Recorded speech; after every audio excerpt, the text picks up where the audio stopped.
Le PACASEN est une philosophie d'intervention basée sur la performance de tous les acteurs. Ainsi, les 124 communes sont soumises annuellement à une évaluation pour mesurer l'atteinte des conditions minimales obligatoires, CMO, et des indicateurs de performance, IDP, effectués par la Cour des comptes. L'objectif recherché est la performance des communes pilotes. Plus elles accèdent au CMO et IDP, plus le programme est dit performant. De plus en plus, les ressources se font rares. Les demandes des populations sont de plus en plus croissantes et beaucoup plus d'exigences aussi en termes donc de redevabilité. Et du coup, il n'y a que la performance qui doit être un critère, en tout cas de discrimination, pour pouvoir accéder à ces ressources-là. L'accès aux ressources est conditionné à tous les niveaux. Le décaissement des dotations pour le compte de l'État se fait sur la base de l'atteinte des indicateurs liés au décaissement, tandis que pour les communes pilotes, il se base sur les CMO et IDP, ce qui rend les collectivités territoriales plus sensibles aux résultats. L'Agence régionale de développement en tant que bras technique vient en appui. C'est notre mission régalienne. Donc nous, on les appuie à respecter les délais, à respecter la prise des actes, à faire en tout cas comme le dicte le PACASEN, parce que c'est un programme pour le résultat. Donc nous sommes obligés de se conformer pour rendre performantes nos collectivités territoriales. L'évaluation des performances est un système innovant. Ce qui était un difficile pari, au départ, a donné beaucoup de satisfaction. Aujourd'hui, la plupart des collectivités territoriales comprennent le processus et participent.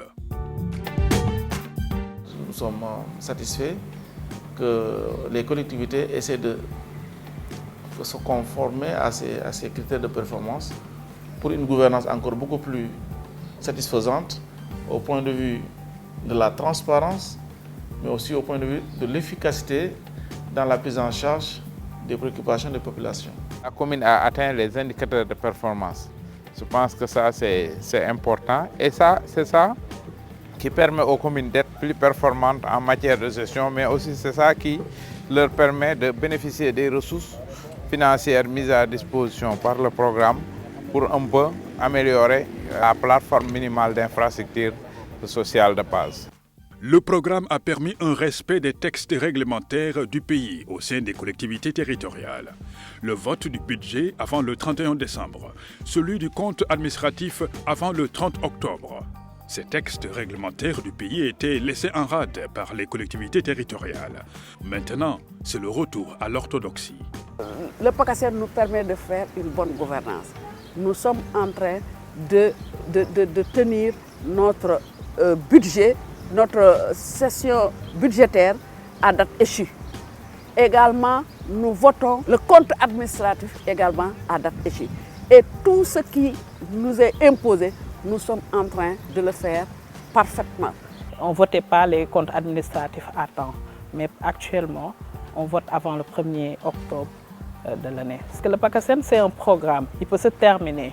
Et après, ça nous permettra d'avoir les bonnes habitudes et de continuer dans ce sens pour pouvoir être encore toujours performants. Au-delà de l'aspect financier, c'est surtout la capacitation des agents. Ça, ce sont des gages également de bonne gestion, d'efficience en termes de gestion. Le rêve des collectivités territoriales se matérialise sur le terrain des pratiques. Aujourd'hui, la culture de la performance commence à faire tache d'huile au-delà des collectivités d'intervention du PACASEN.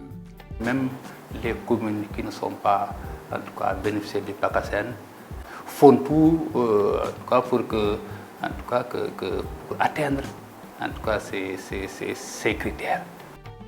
Le PACASEN a permis d'introduire un nouveau concept, celui de la performance dans l'espace de la décentralisation. C'est là une vraie innovation qui contribuera à approfondir, accompagner et accélérer le processus de décentralisation engagé depuis plusieurs décennies.